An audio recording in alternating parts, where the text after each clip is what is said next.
Does anyone have a clue as to what these might be? They are heavy, and there are screw holes in the two legs of each piece.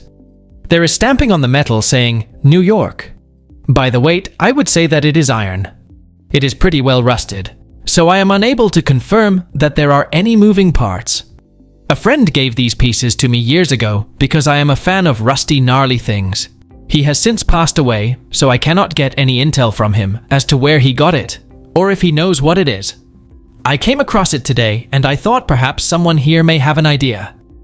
Any thoughts?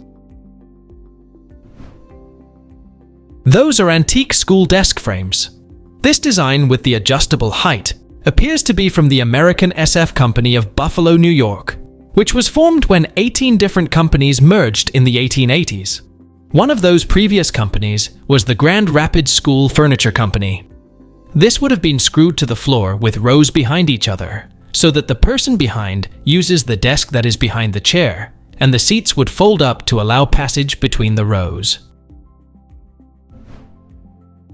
My mom got this for my dad, and they both swear it's a cannon. But what kind of cannon? I've never seen one that looks like this. Let me know what you think. It's the Come and Take It flag, an iconic symbol deeply entrenched in Texas history, representing the spirit of defiance and resistance. In the early 19th century, as tensions between Texan settlers and Mexican authorities in Texas were increasing, the Mexican government sought to disarm the settlers. In 1831, they had provided the settlers with a small cannon for defense against Native American raids.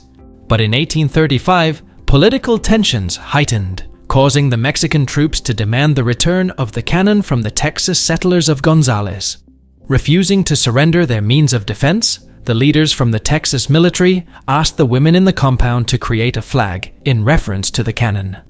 This simple yet powerful message was the foundation of their determination in a battle that would soon shape the history of Texas forever. The Mexican troops arrived in Gonzales on October 2nd, 1835, with the intention of taking back the cannon, but the Texan settlers refused to comply. In a brief skirmish, they successfully repelled the Mexican forces, firing the cannon and proudly waving the "Come and Take It" flag. While it only lasted a couple of hours, it became the first battle of the Texas Revolution and the first step toward freedom from Mexico. The Battle of Gonzales inspired others to join the fight for Texas independence. What is this very heavy wooden and brass thing? About 10 kilograms, and it looks almost like the weight from a large clock mechanism. ChatGPT suggests a pulley mechanism. Have any of you seen such a thing? It's a counterweight for an adjustable pulley pendant light. These pulley lights allow you to change the height of your fixture after installation, lower them above your kitchen island when focusing on a task, or raise them up to highlight a spread. What is this? Some kind of big brass key? It probably came from my grandpa's garage. He worked for ADT from the 1950s to the 70s. It has serial numbers on the handle, an arrow on the bottom of the larger key, and the smaller brass key rotates independently from the fixed larger brass key. It's big, so it could be to wind up some device, but the serial number and somewhat unique shapes indicate it's intended to only operate on some specific device like a key would. I've been curious about this thing for years. Does anyone have a clue? It's an ADT Type W watchman's key for an 1180 watchman system. They would do the rounds, and the key would fit into systems to ensure that the watchman visited all the waypoints on the route. What is this strange container with a chain and lever type mechanism seen by a river in UK with lots of narrowboat residences? About 5 feet high and made of metal. I assumed it must have had a function, but maybe it's just decorative. Other people have suggested that it probably was a work of art. Any ideas? It's a chute of an old single-chop silage harvester. My guess is a 1960s David Brown hurricane harvester. The top can swivel and the hood can be pulled up or down to change the angle of the thrown silage. Maybe someone has decided to paint it and turn it into an art out of a silage chute they had lying around. What is this mysterious machine, the size of a bread bin, found at our local recycling center? It looked more like something for suction or blowing. This was stored in our certified waste disposal company in our district. They check for all kinds of harmful substances and dispose of the parts accordingly. The front is approximately 25 by 25 centimeters, and it is approximately 50 centimeters long. A silver shelf protrudes from the front with the buttons, where presumably the attachment at the end of the hose could be placed, but the attachment was not included. Any ideas? It's a vintage dentist's drill. This device here is 3 times the size, but the design is very similar, from the number of buttons to the black tube, the silver handle, and the opening on the long side. And then I dug deeper and found this.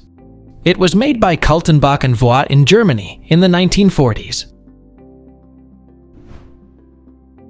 What is this ceramic thing I found in an antique shop?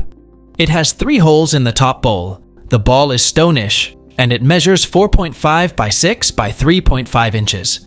Any information would be great. Thank you. It's an antique shaving scuttle, and wet shavers still use them. The top part is where shaving soap would be held. The lower part is a shaving brush rest. The white ball has nothing to do with it, probably a cue ball for billiards or snooker. I have one similar as a daily wet shaver. What is this unknown tool item in St. Louis History Museum in Forest Park? It's made of wood, it has a rotating handgear with spikes, with a spout at the bottom, and is about 3 to 4 feet tall. Something difficult about the museum is they will have items on display and not have an associated tag with a description. In this whole display, not a single item is labeled or described either inside or outside the glass case. The most detail provided is Tools of St. Louis on the glass. My maternal family side works with and sells antiques and are also unsure of its use. In case it may help, the exhibit section is for tools from the 1800s in St. Louis. I could not distinguish any words or markings, and I'm unsure if the small bench in front of it is meant to be a part of it. I've tried Google searches, but I wasn't sure where to even begin, to be honest. Help please, we're going insane trying to figure this out. Please tell us down in the comments. Thanks for watching. Let's make life fun.